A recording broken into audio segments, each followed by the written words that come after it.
You're listening to Parasearch Radio, news, views and reviews from the world of the paranormal from across the UK and beyond.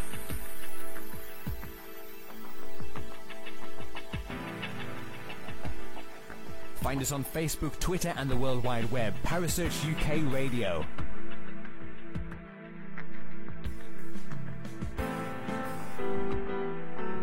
Parasearch Radio, broadcasting to the UK and beyond.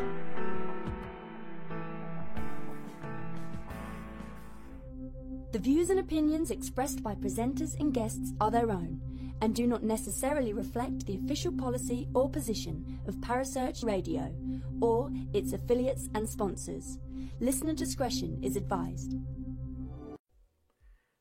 Hello, this is Richard Estep, ghostwriter, and from TV's Haunted Hospitals, Paranormal Investigators, Haunted Case Files, and Paranormal 911, and you are listening to PSH Radio on Parasearch Radio.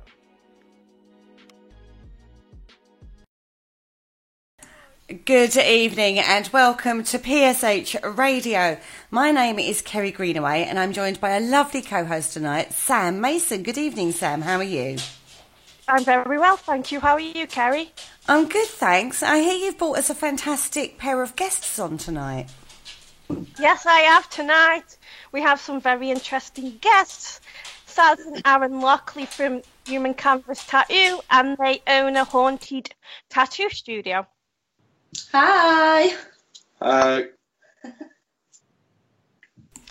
So how are you guys doing this evening anyway?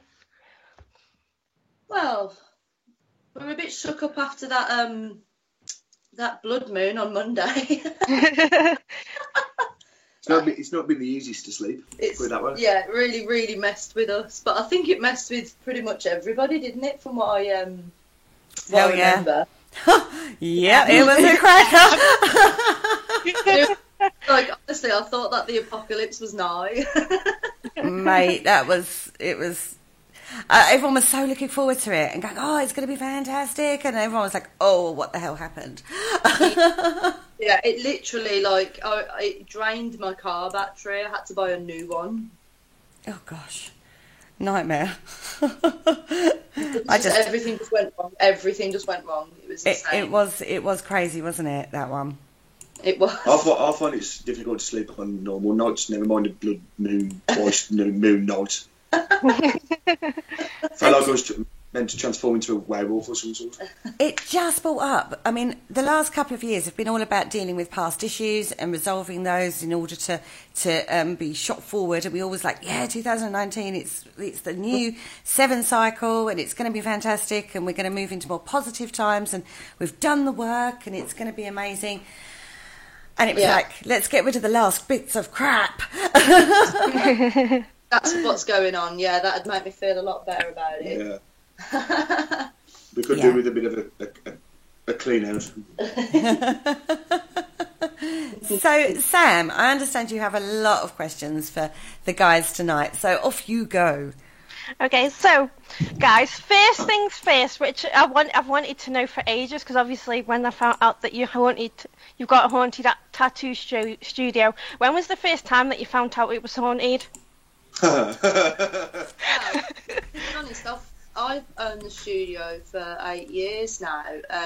I've only been with Aaron for 5 years, and prior to Aaron, I was actually in a different part of the building. I actually think it's the whole of the arcade, because it was built in the 1800s. And there's been loads of sort of little urban legends about the building because of it being in the Victorian era, so it's very old.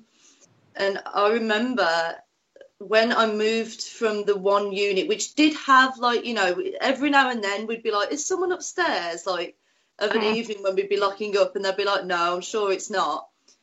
But then when we moved into this slightly bigger unit in the same building, it was like the footsteps were back. Literally, within the first week of us being in there, we were like, yeah, something's not quite right in here. Something's really bizarre. So we've kind of just known from the off, to be honest. And the more we sort of, investigated, the more we've found out about it, which has been really good. So yeah, pretty much from the start. I've never been scared of it though. I've always been more sort of, I thought it was quite a fascinating thing. But I've had lots of clients and staff members who haven't liked it at all. So do things happen when like staff are there and clients are there, or is it just when you guys are there? No, it's the odd occasion that the toilet door has been knocked when there's no one actually outside the toilet door, and that has happened in the day. That's quite a rare occurrence. It has happened. But it's mainly when it's me and my staff that we've locked up at night. We've got all the lights off, we're about to leave, and then obviously we're like, is someone still upstairs? And there never is. Just put it this way, when we lock up at night, not one member of staff will stay upstairs for more than 20 seconds. It's not very nice, the energy up there. You can kind of hear them bolting up the stairs and then bolting back down the stairs and running back through the door as quick as possible. Don't like the feeling up there. Yeah, and it leaves them very open for lots of pranks, unfortunately, for the staff. Sort of taking the opportunity to relish in the fact that they're up there on the road. So obviously, is it like do you think it's the buildings what are haunted, or do you just think it's the land? I personally think because it's in a town centre and there are lots of very old buildings in Walsall, the Victorian Arcade being one of them, it is a listed building. I think that the area in general has a lot of energy to it, to be honest. It's quite a sort of, suppressive kind of place to be in general anyway. And for a town, it's not the chirpiest, happiest, bustling town that it should be. So I'm actually starting to think maybe just the whole of Walsall's just screwed.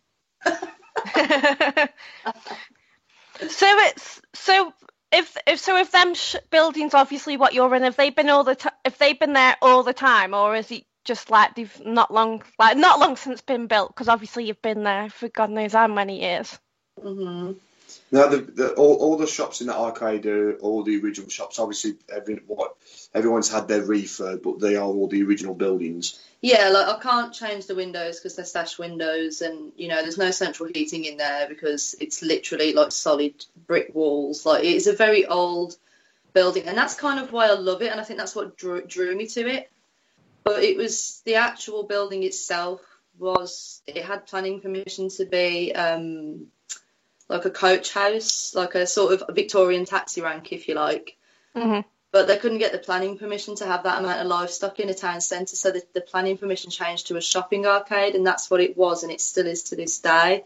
But as I said, being built in the Victorian era, I really don't know what was there before, but I do know that just a stone's throw away from the studio, a little shop, which was Southcott, which was where we met MJ,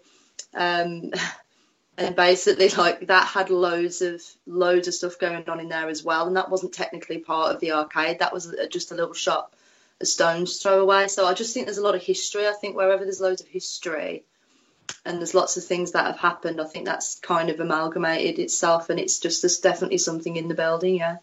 Hmm. Like, would you like want to know more? So, like, would you actually take the time into trying to find out what your shop used to be?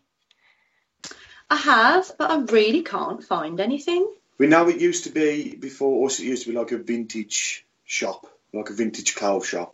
Then before that, it was like a little oasis, and before that, it was like a jeweller's. But then from the jewellers beforehand, we ain't got a clue.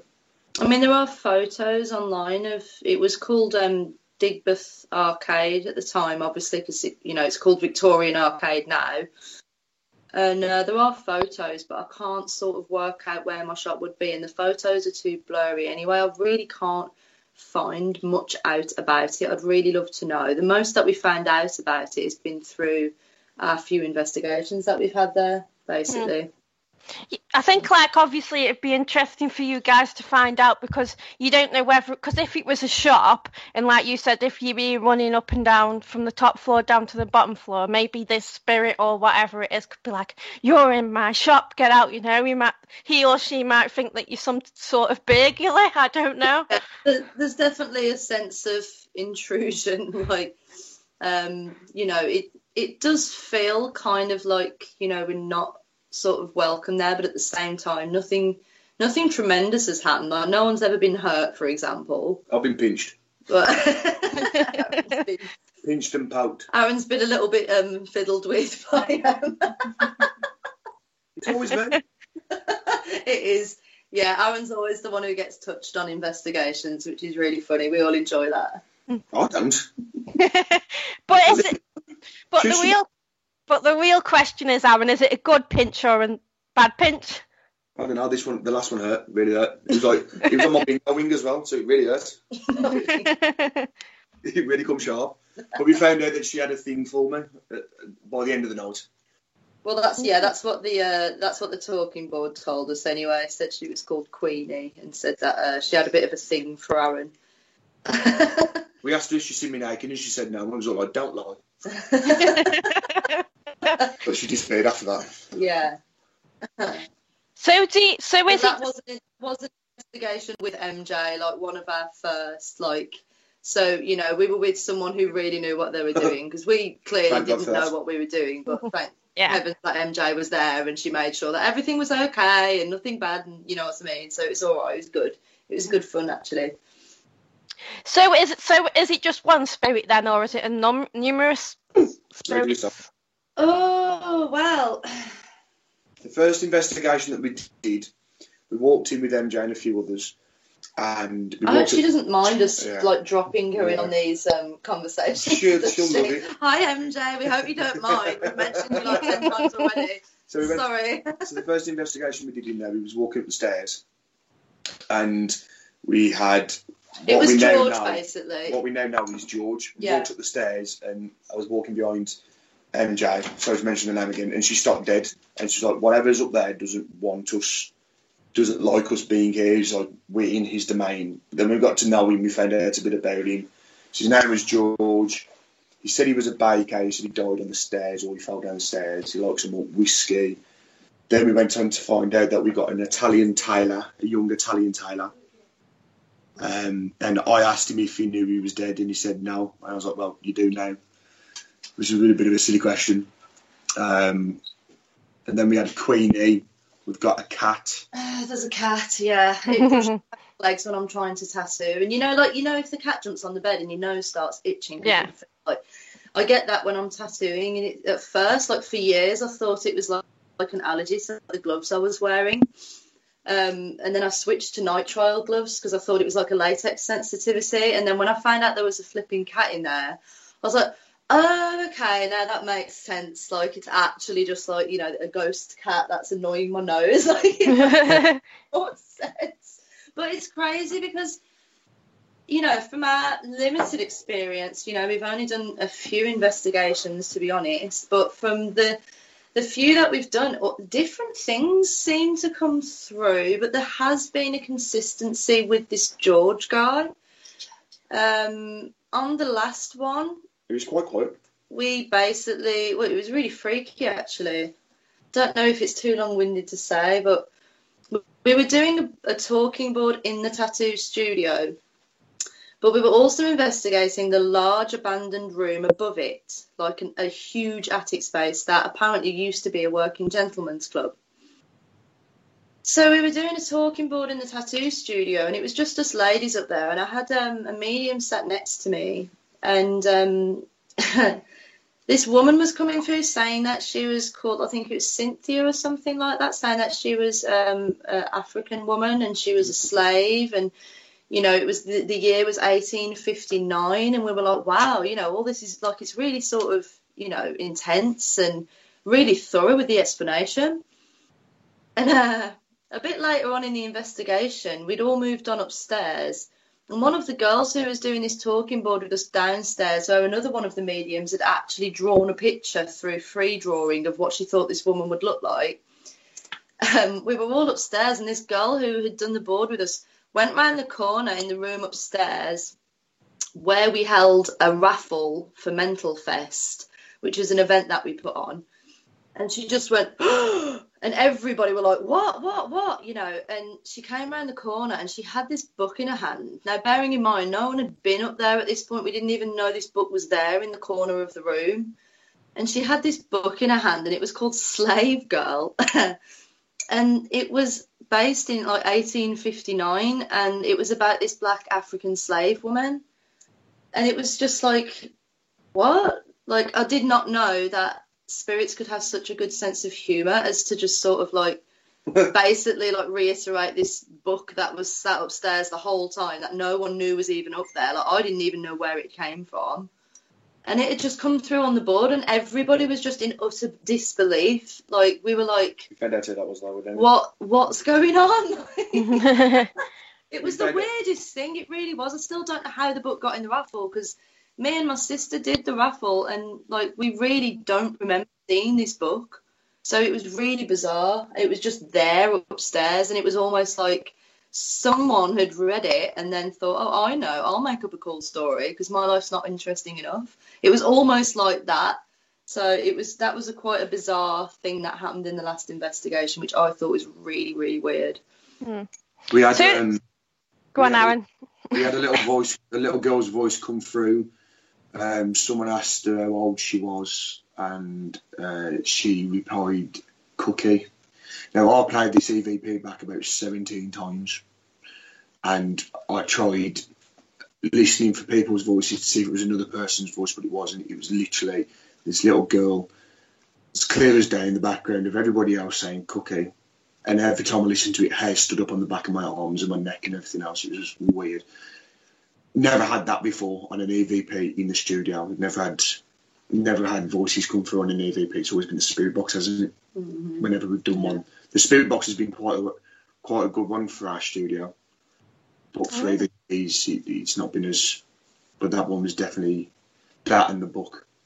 Yeah, the book was so. It was almost. I literally like. I remember being told a few times that, like, you know, spirits have a real good sense of humour and they do fuck with you. Like, and I never believed it until then. Yeah. Sorry for the swear word. Sorry, I didn't. No, it's all right. That's the watershed, isn't it? Sorry about that. It's okay. So, would you say these spirits which you have obviously come in contact are all intelligent? Yeah.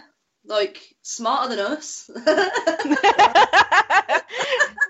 Like, the Italian kid that we came in contact with, he didn't know he was dead. No, Aaron, so this is the thing, you see, this was early on, and Aaron, bless him, was like, do you know that you're dead? And it went to no, and we were like, oh my God, like, Aaron, like, why would you say that? My reply then to that was, well, you kind of do now, mate, sorry. Yeah, like, that was kind of like, it was just really awkward. Like, no one quite knew what to say when Aaron asked it that, and it said no. I don't know, a few people giggled.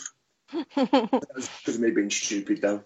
To be fair, you know, that was the spirit who he said was responsible for the scissors going missing, because the scissors always go missing in my studio. You don't understand how many pairs of scissors we have brought in the last 5 years of me being in the business with Saz. We've brought so many pairs of scissors, it's unreal. Yeah, he said he was a tailor, didn't he? Yeah. That's what I mean. There's probably lots of different professions and people that have come and gone through that shopping arcade. That, you know, like George said he was a bread maker, which was interesting that he didn't say baker, but it was actually bread maker. So maybe back then that's what they were called if they just made bread. We don't know. We had a lot of people coming through saying that they'd died of consumption, and we didn't understand what that was at first, did we? And then we found out what it was. And then there was someone who said they worked with leather as well. That's it. Someone who worked with leather, and it was on a board. Me, my sister, and my brother-in-law. Was it just the three of us, guys? It was. Which was really interesting. So it was just three of us, but it seemed to really like my brother-in-law, whatever we were talking to. It said it worked with leather. And then when my sister was like, is that why you seem to, you know, because it was gravitating towards him, you know, and it comes off the board across the table. Yeah. And she was like, is that why you like my husband? Because he works with leather, he makes saddles, and it was just like proper, you know, interested in him. So there's definitely a certain amount of intelligence there. I think that, you know, there's a few that will literally just mess with you for the sake of it. You know, sort of draw continuous circles and things like that. But then there seems to be some very genuine stories that make you feel really sort of, you know, it's such a tender moment that it does deserve so much respect. And I think that, you know, there is a huge lack of respect the way that some people probably do investigate, maybe sort of asking something like, I don't know, like a million questions, or sort of, you know, I don't know, provoking and things like that. But we always try and do it in a really respectful way, because they're not stupid. Do you know what I mean? They're not. Yeah. And I see a lot of intelligence. You've got to see it as there was a life before us, so they only know their way. So if they come through to a board, you're not quite understanding what they're saying. You can't sit there and go, oh, you don't know how to spell, I can't understand you. But some people might have been illiterate as well. Yeah. Because when you get like illegible words and it's like, that doesn't make any sense. It could either be another language or just the fact that they didn't know how to write. So how are they to communicate? And that's where you have to do like the yeses and the nos and show them where the yeses and the nos are. To them, they're intelligent. To us, they're intelligent in their own ways. Mm-hmm. We just show them the respect that they would have once had in their time, because at once they was probably the intelligent ones for doing their job. They was probably the most cleverest people in the world to sit there and make saddles or make something with leather, and then obviously bake cakes or bake bread, and Italian tailors making all the suits for all the gangsters and stuff. Do you know what I mean? So they was probably the clever ones in their age. But obviously when they come over to us, we've got to show them respect, because they're actually the clever ones for coming through to us and working out how to use the board and everything else. Yeah, it's like as well, you don't know if they see the spirit board different to us, whereas obviously we've got our language of the spirit board, the ABC, whereas they may see in their language, you know. That's what I wondered, you know, like we were doing a board once and I sat there and I was like, do you think that if we could see what was going on, like, do you remember the film The Others with Nicole Kidman in? And at the end of the film, she'd ripped up the paper and she was actually around the table picking up the paper and ripping it, but obviously they only saw the paper. I thought, like, it's really bizarre. I can't get my head around it. Like, would it be as though somebody would be stood there over us with their sort of hand on the planchette, physically moving it? Or were they sort of seeing like an energy and sort of manipulating that energy with their thought patterns? It's so interesting to, you know, to even begin to comprehend how that translates as a visual or as an experience for them. You know, I guess that's something that I suppose you could ask, which I never thought to. Like, are you standing like right over my shoulder right now? Like, but then they'd probably say yes, even if they weren't. Just to freak me out. Yeah. That's the problem. They're pesky. Yeah, it's the same. Obviously, I think if you get like nasty spirits, because I don't know about you guys, but I don't believe in the whole demon word. I do struggle to think that you could open a portal and like something malevolent could latch on for the rest of your life. I do think that you can come across evil energies in the form of spirit. I do think that, you know, the energy does manifest. There's no doubt about that. And demonology is something that, well, my sister's more educated on that than I am. And she gets really freaked out about stuff, and I don't, because I haven't looked into it as far as she has, so I guess ignorance is bliss. But I do struggle to think that, you know, like, as I said, I think that a lot of people see sort of talking boards or Ouija boards, as they're better known, as, oh, don't mess with them, because they're just imagining like a devil sort of being jumping through and grabbing them, and you know what I mean? Like, I do think that you can have a lot of negative energy latched, though, if you disrespect, or if, you know, you provoke, or if it just doesn't like you, then there is a chance, maybe, possibly. It's not the word demon, is it? That's not the right word. It's just a unhappy entity that hasn't quite figured out what it needs to do, and it's unhappy within itself. So that's when it tries to. That's well, it's like our energy is a currency, isn't it? In their world, like, they don't have money, they have energy. And if someone's scared, like, this is why I try my best not to be scared of things, Yeah. Because I know that the more scared I am and the more freaked out I get, the more likely something is to feed off that. So I literally, ignorance is bliss is like, you know, that is literally my way of getting through it just in case. Whereas Aaron... I dread to think what Aaron's like. Not gonna lie, the first investigation we did, my nan was a medium and she loved doing Ouija boards or talking boards. And whenever she wanted to do one, I'd be off out the house like, no, not dealing with these things, not touching them, don't even want to look at it, don't even want to see it or whatever. And then we did the first investigation across the road from the studio. And it still took me about 2 hours, 3 hours, didn't it? Yeah, you were basically saying I'm not going to do it. When those come out, I'm going to walk out. The one board went absolutely mental, and I said to the shop owner, I said to Scott, I was like, Scott, open that shutter because there's going to be a whole shaped Aaron in it in a minute. I was like, I want to get out. I was stood outside having a fag. I think I smelled about 4 or 5 fags, and then the investigator come out and she says, "Come back inside now. We finished with them." And then it took me another hour and a half when they started brought them back out to actually like get my fingers onto the board. And then once I did one, I was like, yeah, let's go and do more. Yeah, once his fingers were on, they weren't coming off again. No. Yeah. I enjoyed it, to be fair. It is a fascinating thing. Yeah. And you know, we've had the pleasure of joining people who've come on an investigation for the first time and, you know, thoroughly enjoyed themselves. But for me, first and foremost, it's more, I enjoy sort of learning from that and the thrill of touching on something that, you know, science can't prove yet to the masses, should we say, speak carefully, Saz. But, you know, I find it more fascinating than anything. And it literally, like, it enhances my quality of life to think that there is a lot more to things than, you know, than we could possibly know. Whereas Aaron's more into the sort of gadgets and the technical aspects of things, and he really... I've been told that one by Carl. Yeah, man, like boys and their toys, boys and their toys. I don't even know what half these things are called. Me and Carl sat down, we went round MJ's for some food, and we just sat there for about 2.5 hours just talking gadgets, man. I was like, dude, we need to get together and we need to show each other our gadgets. Yeah, that sounded real well. We went paranormal gadgets, you know what I mean? But yeah, every time that we've gone on investigations, I am more the gadgets because I think that can prove more as well. Like the lights on a K2 meter, or you get your teddy bears or your REM pods, you know what I mean? They can actually show. Whereas if you stand in a room and you say, "Oh, something just touched me," people can be sceptical about it because they can't actually see it or they can't feel it. Whereas if you've got like a K2 meter next to you and that goes absolutely berserk, then they know there's something there. I mean, we've been on an investigation where we've had the REM pod go and we've had the K2 meter go, and then it's come past me and a few others, and other people have stood there and I was like, well, we didn't see anything. We didn't see the lights. Pay attention. You'll see the lights, but you won't actually.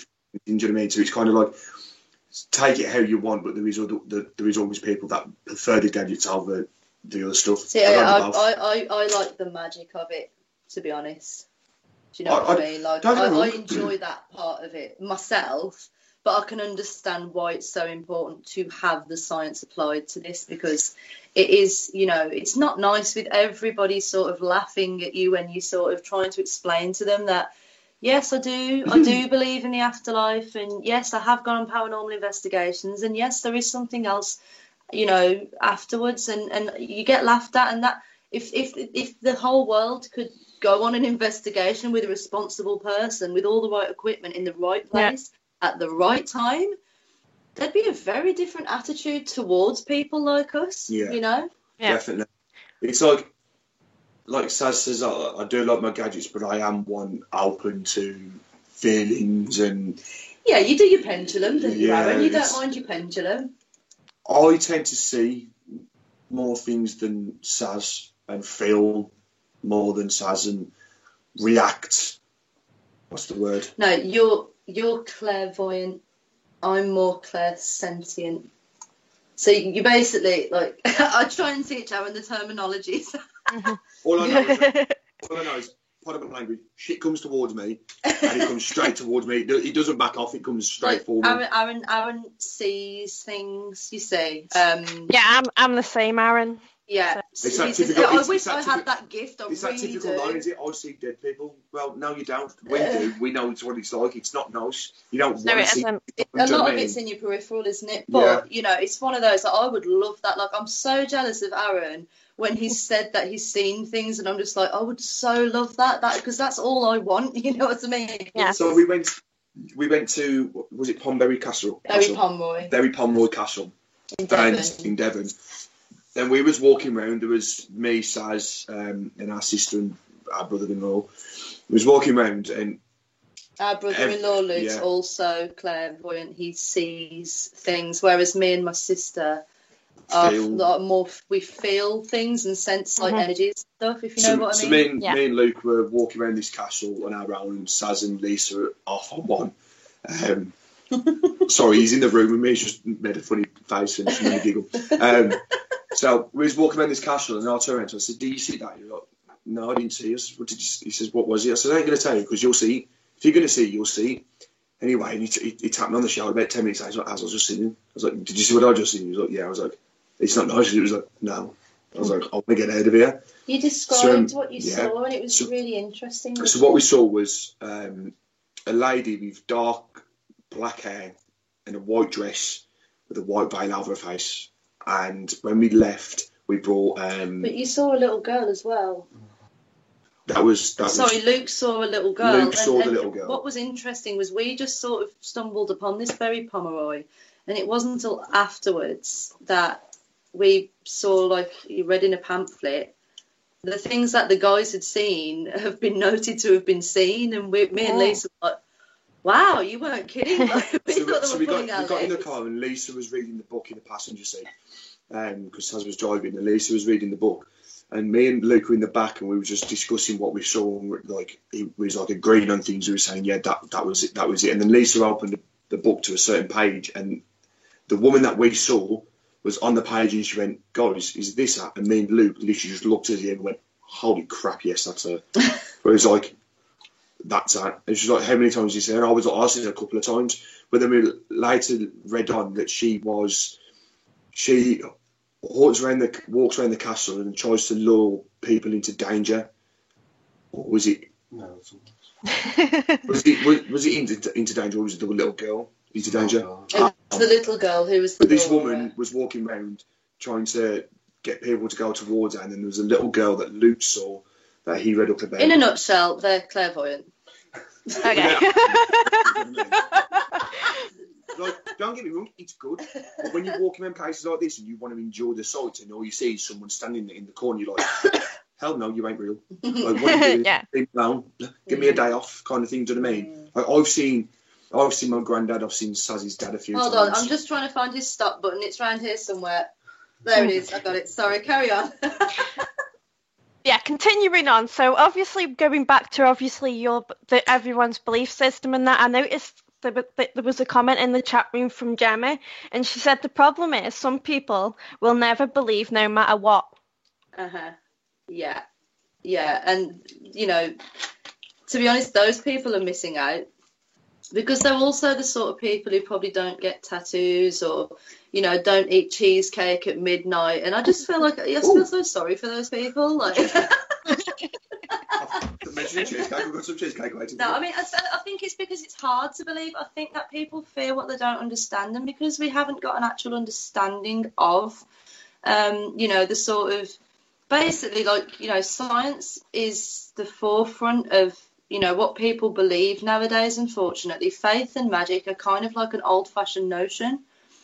And I think that because science is still struggling with it, it can't quite put its finger on things like neutrino, and, you know, it's like even Einstein's theories are starting to be questioned now. Like, you know, I think that because of a lot of the science is missing, people will literally not believe. Even when everything is pointing at something, they will try and say, no, it's this, no, it's that. Like, you know, I think it was in 1973, I think it was in the 1970s, you know, like apples fell from the sky in Coventry.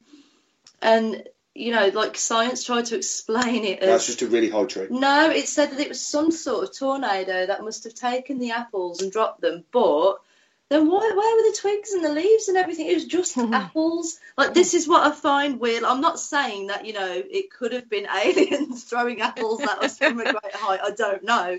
But what I'm saying is science always finds a way I personally think everyone's as sceptical until they've seen something. No, I think everybody believes until they turn into an adult, actually. I think all children are gifted. And I think that some children voice it and some children don't. And I think as we get older, we get ruined by the system and by the media and by what we're told to believe. I think all children have got this magic about them. I'm a mum of 3. I've got 3 girls.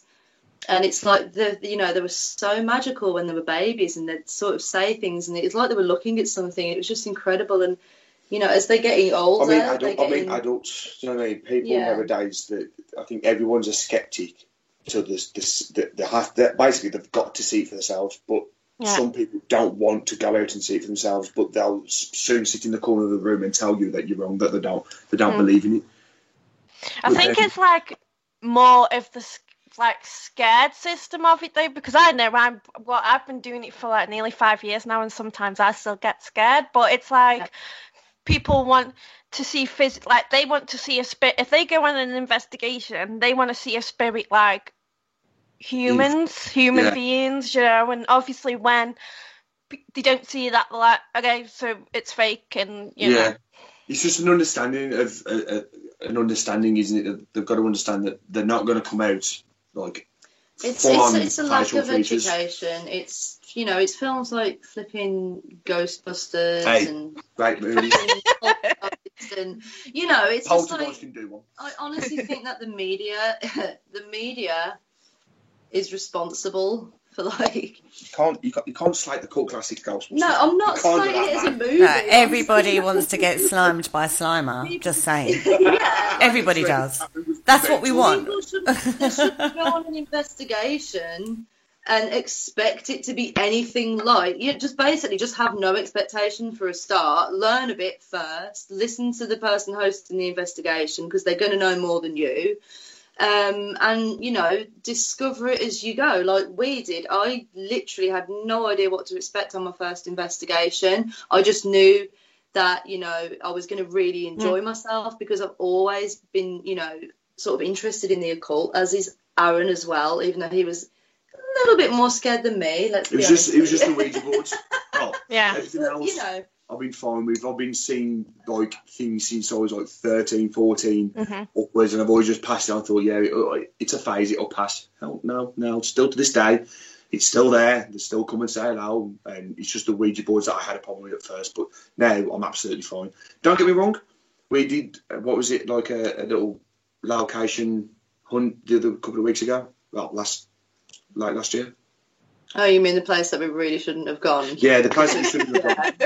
Should you be mentioning this on the radio then? Yeah. We're not going to mention the location. We're not going to tell you where, but basically, if Aaron would have fell off the thing he was climbing that I told him not to climb on, I physically wouldn't have been able to get out in order to save him. So we went into this room, this one particular part of this location. We're not going to disclose where it is, right? And I was standing in the room, and someone was drawing me to the top right corner of the room. And now in this top right corner of the room, there's literally about 6 foot of landing and a random blocked wall. No doorway, just a blocked wall. Yeah, but Aaron, you must remember, a skeptic would say that that's just something that you've manifested in your mind because that's what you wanted to feel. Like, you must remember that the human psyche is a very malleable thing, and you tend to see what you want to see. Like, for example, my sister walked in the living room last night. I was sat in the corner on the sofa in the living room, but because the time that she'd walked in previously, I'd been upstairs having a nap, she genuinely didn't see me there.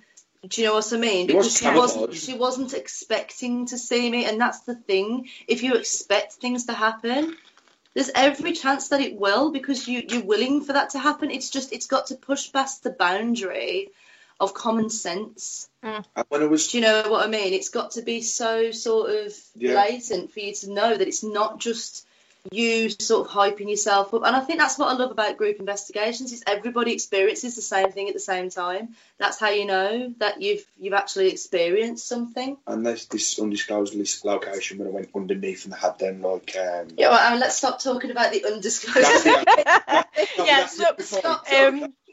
That's the only time I got scared, because I went down into these little rooms that were underneath Aaron, on my own. You can tell us this after, when we're not on air. You can talk about it all you want. Okay. Stop. So sorry.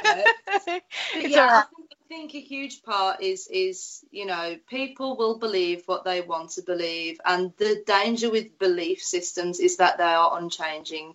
It takes, for example, taking someone who's a devout Christian, has been all their life. It takes something really phenomenal to... Sorry, that wasn't a ghost, that was Aaron. Why are you making You're touching on the big... Did he see something? I'm talking about belief. So basically, with belief, it's an unchanging, isn't it, really? It's literally the core of that person.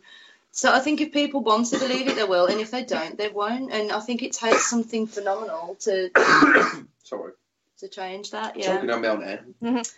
So moving on. Anyway, so in the question.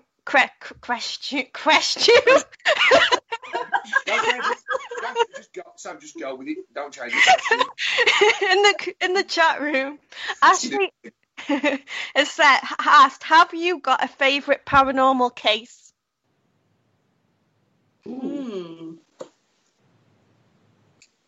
Personally, for me, I think it may be either Southcar or the last investigation we did at our place. I think that the last investigation we did has got to... That was the one with the book and the activity. And there were literally, was it 30? Was it 30 or so? There was a big number of us, basically. And I think it was actually that night there was an asteroid storm out there in space. And we didn't know this until afterwards. But there was so much activity and there was so much going on. Everybody just had the most amazing time. And I literally felt like, I was still buzzing. Like, me and Aaron got home. It was like 4:30 in the morning. We were freezing cold. And I'm on the laptop looking at all the stuff. Potential hypothermia. But we were still, buzzing off it, because I think that... every now and then you get a good one. So, note to everybody, if there's an asteroid shower or a meteor shower going on somewhere in space, get yourself to the nearest haunted location, because it seems to make a huge difference. That's all I'm going to say. That was the night with the book and the cookie. It was just everything else, just everything. I've never seen so much activity. You always know it's a good investigation when you wake up the next morning and you felt like you've drunk 7 bottles of tequila. And you feel like really That's when you know it's a good investigation. And I think we both woke up morning feeling really drained and like we was hungover, but we looked at each other like we didn't drink. I think that the fact that it happened at my studio as well just made it all the more awesome, because it felt real personal to me as well. And I think it was one of them. It was. I don't know, it's hard to put into words how it makes you feel. Mm-hmm. It was just phenomenal for me. It's like learning. Anyway, it's like learning history without actually delving your nose into a history book about things, because you learn. They tell you things about what they did and what they used to do and what the building used to be and who they are, and do you know what I mean? You can kind of tell the way they used to speak as well through a board. Well, it was extra special for me because apparently I spoke to a very dear friend of mine who was the caretaker in that arcade. And yes. He was the guy who basically said that he was the one who read the book upstairs and was just messing with us and having a laugh with us. So it was real personal to me because I actually knew the guy. He was like, was like a father figure to me for 6 years. But he was always a prankster, wasn't he? And he was a prankster, yeah. The once, he had me look at the CCTV footage of the arcade and convinced me there was a ghost on the camera. And he let me stand there for 10 minutes gawping and going, oh my God, has everybody seen this? And it was a tiny little spider that was basically weird. Yeah, that happens a lot, I think. Close to the camera. Yeah. And I was like, you git. He's still actually managing to wind me up. He's quite incredible. He's not even I was going to say, he's not even this playing anymore, but he's still doing it. So that's why it was so powerful for me personally. But we need to go on a lot more. And me and Aaron have said, like, we really want to, because, you know, like when we went to Berry Pomeroy and, you know, we went to the Jamaica Inn in Cornwall, which is a great spot. It's like really cool in there. You know, we've been to a few sort of crazy places. What was it?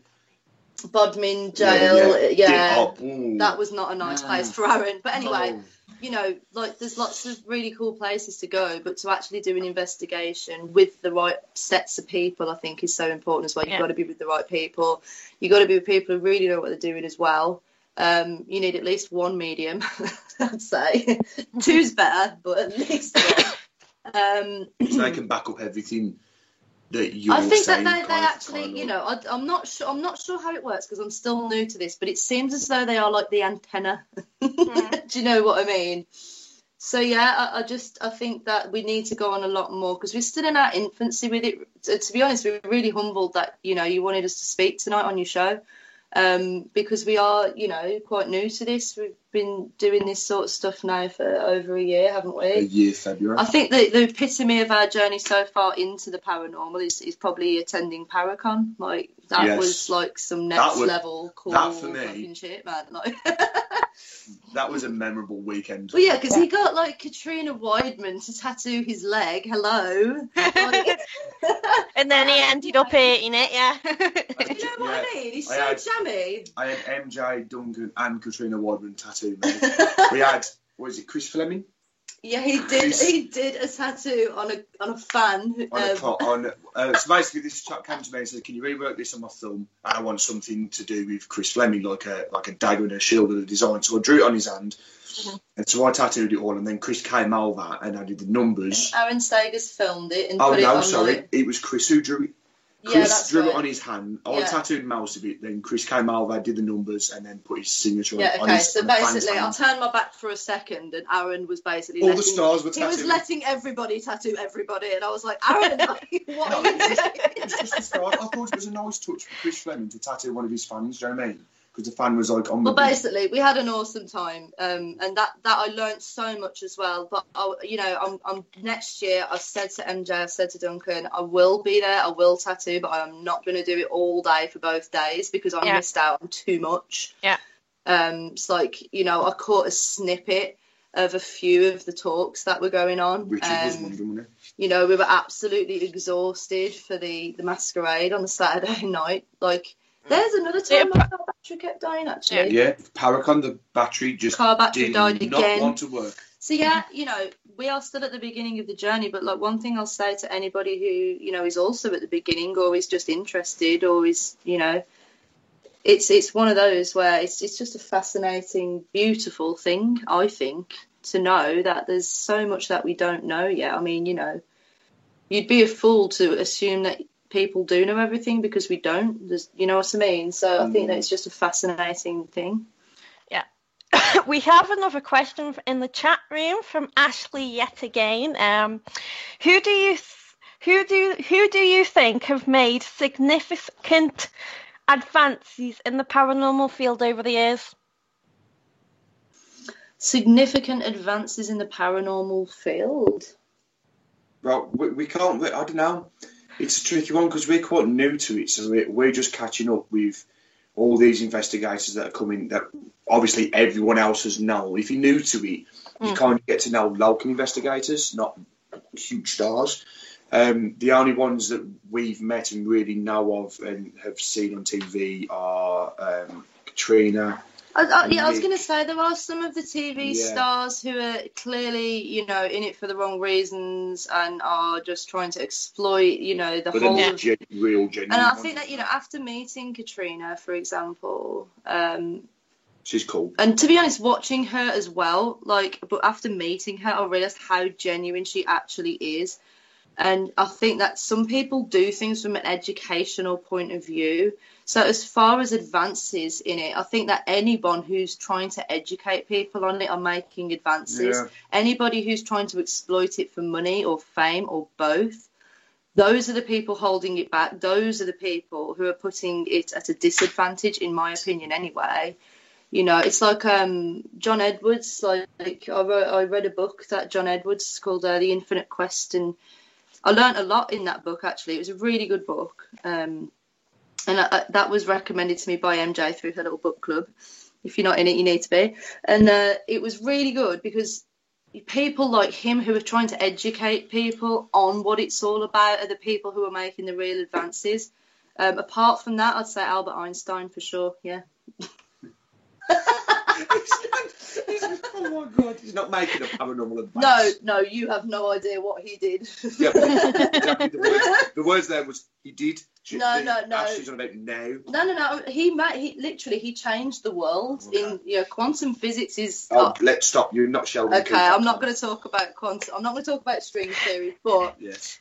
Anybody who tries to educate, in my opinion, is making advances. It's hard to put a name on it. So, anyway, going back to Sage Paracon, did any of you guys see anything while you were there? Because obviously you didn't do the investigation, did you? Oh, no, it was so good. Literally, though, if I'd have done the investigation, I literally wouldn't have lasted until Sunday. I was so exhausted. Being around all those amazing people, amazing, talented people, so draining. I felt like my car battery again. I was just like, it was amazing, though. I felt something. Well, we didn't actually stay in Abbey Combe. When we caught like 10-15 minutes of Richard's chat, I was standing at the back of the room and it felt like something pulled my ear, right ear. And then about 5 minutes later, someone else felt the same thing. I didn't see anything. The hotel where we stopped, though, that was...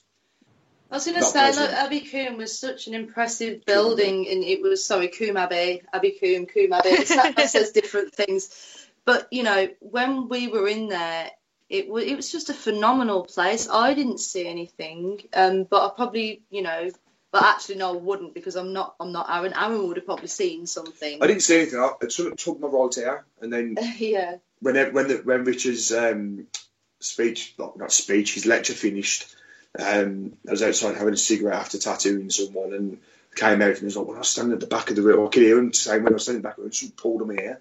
And I just had to go over and, like, sorry for interrupting, I felt the same thing as well when I was in there. Apart from that, I was upstairs tattooing away.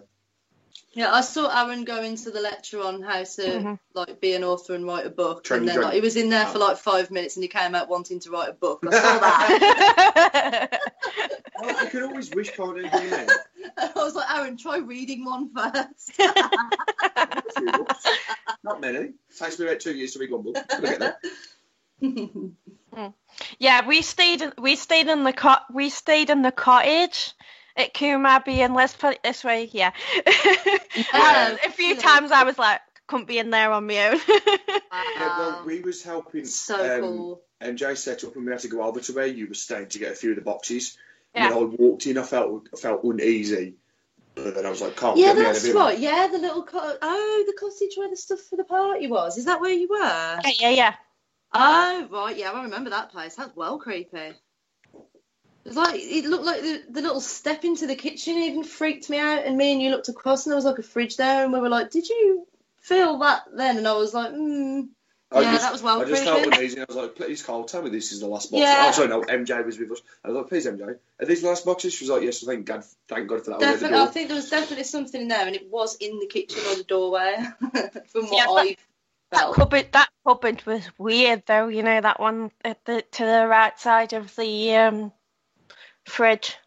Yeah.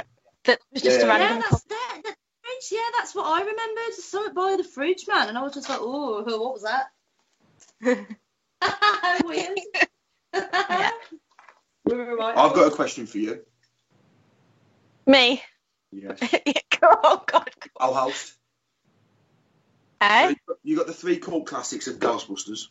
Right? Oh, for God's sake. No. Aaron. I'm going to this. I'm going to ask a question. Oh, my God. So you've got your cult classics, right? What do you guys think of the new one? The new one was what, the filming, or the one with all the ladies? Because I put my hands up now. I love Ghostbusters, but I haven't seen the trailer for the new one, so Right, I don't know the one with all the females, about that one. The one with all the females. What did you think of it? She hasn't seen it, she just told you. No, I've seen that one. You've seen that one? Yeah, I've seen the one with all the females, yeah. Yeah, But I thought you meant the new one, because they're doing a Ghostbusters 3, aren't they? Yeah, I don't know what to think about that one, you know. That's the trailer I've not seen, but I've seen the one before that. But Yeah, I so don't know. what did you think of the females then? It was okay, but I much prefer, because obviously I have watched the old one. Because I've heard mixed signals. I just Aaron, watched this isn't a from film you. review. I'm so sorry. Carry on with you guys. Aaron, shut up. Well, I loved it, Aaron. I loved the girly one. I'm going to put my 10 pennyworth in on this one. I loved it. That's both, yeah. I love it. I thought it was better than the boys' ones. Ooh. And Controversial. you're outnumbered here, Aaron. No, I love that. The core classics are the better than ones. No, I really enjoyed I think the new one I enjoyed because they brought it a bit more up to date, but I'm really excited to see the new one. The new one. You ain't such a trailer for that, have you? I have to say, the trailer for it is it is a total tease, and it does kind of make you go, oh, you know what I mean? Yeah. And that's exactly what it's supposed to do. So it's such a hint of a promise of great things to come. But let's just hope it is. Ashley Nib says in the chat room, the original Ghostbusters rules totally. The one coming soon is going to be done by the guy that did the original and isn't a reboot but a continuation, so fingers crossed. Oh, wow. Wow. Cheers, Ash. Thanks for that little update. Oh, God. So he knows his stuff, see, I don't.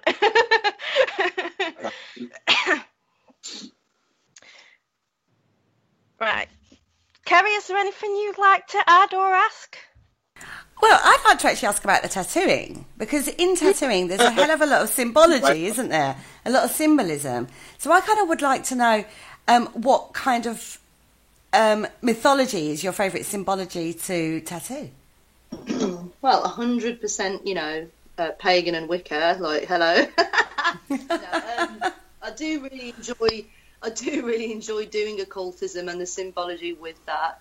But anything that empowers somebody is just as important. Like, as a tattoo artist, it's for visual purposes and something having a meaning behind it. For me to do that on somebody, it's great when they're into something that I'm into, and that's all good and well. But saying that, it really doesn't matter to me whether someone gets a Dante's Inferno sleeve or a tiny little infinity symbol on the wrist. It means just as much to them, and that's the symbology for me, is how powerful it actually is, because it is an exchange of energy. And I didn't realise that until I started looking into, sort of transference and mediumship, and I was like, wow, no wonder I feel so drained after a day's work, because it's a huge sort of, it's a huge thing for people. But I think the symbology behind tattooing is, it's a tribal thing for us as Westerners. Like, we all get tattooed in our own unique ways. But as far as like a culture goes, it is a tribal thing. I think that Norse people had tattoos as well, and theirs were like amulets, basically. Symbols for protection, things like that. And I think that those are pretty cool. Runes as well make really popular tattoos, again, like an amulet.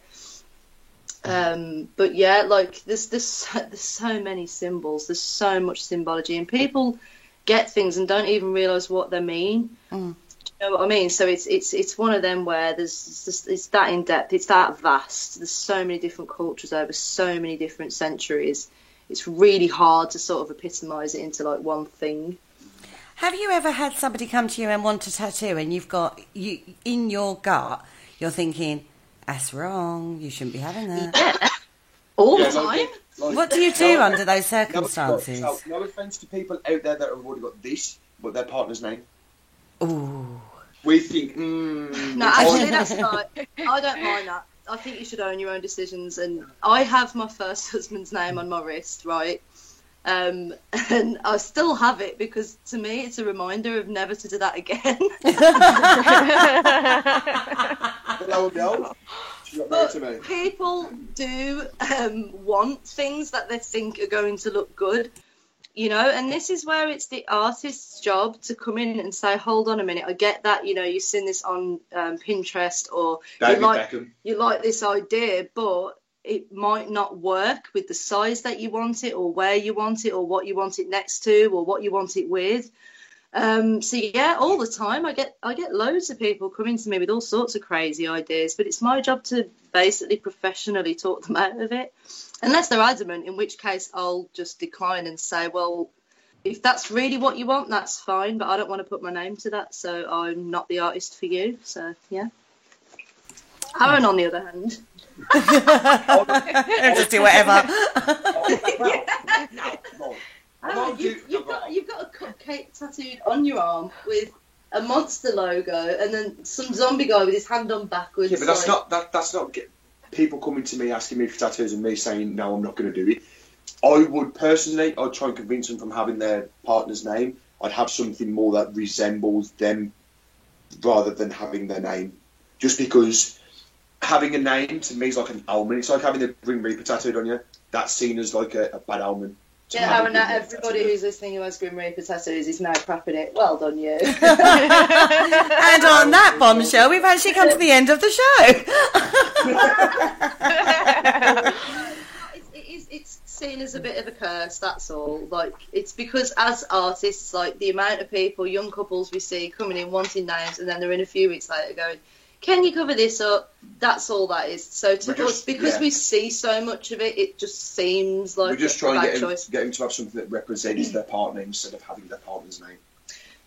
Yeah, I'd never tattoo anything that was explicit or offensive to people.